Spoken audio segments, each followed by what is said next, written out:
How to fix Safari cannot open the page because the page is invalid error. Hello guys, welcome back to another video. In today's video, I'm going to show you how you can fix Safari cannot open the page because the address is invalid. So without any further ado, let's dive right into it. So there can be a few reasons why this can occur. The first is your network connection.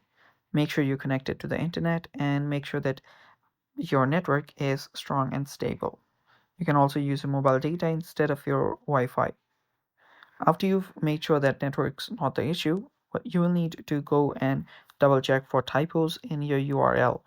Now, this error can occur mostly due to your typo in a URL, so that it shows that website is not existing or the website does not exist. So that can be the issue. So you can go ahead and check for any typos in your URL. So you can fix that. If you have found that URL somewhere else, you can always copy it and paste it directly. And after you've done that, what you can then do is, if that does not fix your issue and even the URL is correct, you can always go to your settings, scroll down all the way till you find the apps, go to Safari from here,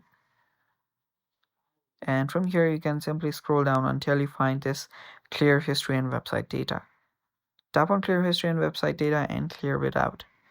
After you clear it out, all the cookies and cache will also get cleared, and if any browser related issue is causing the problem, that will be fixed as well. And yeah, that's how you fix the issue. Thanks for watching. Stay tuned for more upcoming videos, and bye bye. Take care.